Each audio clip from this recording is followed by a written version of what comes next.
गंगा तो स्नान करनी पड़ेगी। बोले ठीक है बनाओ। भोजन बनवाया और जब भोजन बनवाया तो वेश्या लेकर के आती है, जब अपने हाथ से भोजन खिलाने लगी है, बोले नहीं मैं तुम्हारे हाथ का भोजन नहीं करूंगा। भाई मैं तुम्हारे हाथ का भोजन इसलिए नहीं करूंगा, तुम एक वैश्या हो, मैं तो स्वयं खाऊंगा। बोले बेटा जो हमारे हाथ का भोजन करता है उसे हम 20 सिक्के सोने के देते हैं। लड़का को फिर लोभ आ गया। बोले जैसे एक बार नालेंगे तैसे 2 बार नालेंगे तैसे 3 बार नालेंगे, कौन सी मुसीबत खड़ी हो रही है। उसी समय जैसे उस वेश्या ने हाथ चलाया है भोजन करने के लिए, आगे को बढ़ाया है, तो गाल में तमाचा दिया।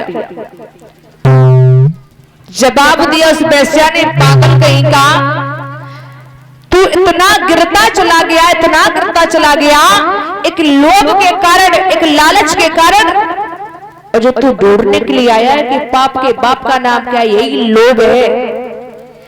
महाराज अगर तुमसे ये कह दिया जाए कि फलाने गांव में चले जाओ, जात का वो मेहतर है, 5 लाख रुपए रखे हैं, सिर्फ भोजन करके आओ, 5 लाख रुपए तुम्हें दे दिए जाएंगे। तुम चाहे कछु करोगे, चाहे रात्रि के 12 बजे हो, चाहे 3 बजे हो, सभी से छुप करके जाएंगे, लेकिन वो रुपए नहीं छोड़ेंगे। हाँ तो यही पाप के बाप का नाम है। हम इस पैसे के लिए, इस लोभ के लिए न जाने क्या क्या कर देते हैं, धर्म को भी छोड़ देते हैं।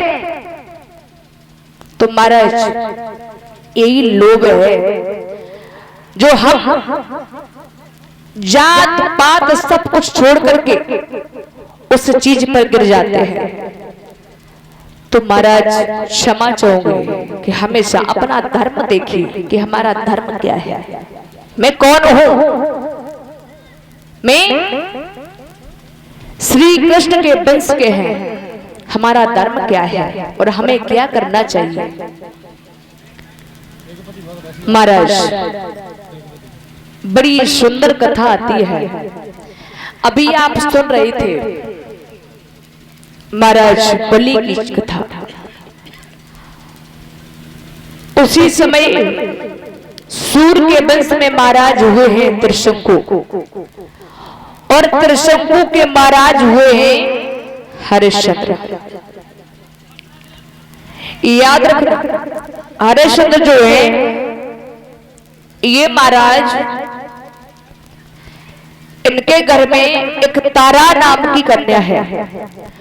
जब उसका विवाह हुआ, और जब विवाह हुआ तो धीरे धीरे समय व्यतीत हो रहा है, लेकिन तारा के किसी बच्चे ने जन्म नहीं लिया। और जब जन्म नहीं लिया तो मैया आंगन में बैठी है, भगवान को याद करती है कि हे विधाता हमारी एक पुत्र हो जाता तो ये वंश का नाम मिट जाता और ये हमारा राज चल जाता। आज मैया बैठ करके रो रही है, तब तक क्या हुआ कि उधर से महाराज आ गए। महाराज ने पूछा है रानी क्यों रो रही हो, क्या बात है। रानी बोली है महाराज रो तो मैं इसलिए रही हूं कि हमारे कोई संतान नहीं है, और बिना संतान के बड़े दुख होते हैं। जब भी किसी गली से होकर के निकलती हूं तो लोग न जाने क्या क्या कहते हैं, निर्वंशी कहते हैं। महाराज कहा जाता है कि इस संसार में कोई व्यक्ति सुखी नहीं है। इस संसार में कोई भी व्यक्ति सुखी नहीं है। किसी न किसी चीज से हर व्यक्ति दुखी है। कोई बीमारी से दुखी है, तो कोई घरवाली से दुखी है, तो कोई अपनी साली से दुखी है, और यह तक हुआ कि कोई संतान से दुखी है, और कोई ना संतान होने के कारण दुखी है। हर व्यक्ति इस संसार में महाराज दुखी ही दुखी नजर आता है, क्योंकि लिखा है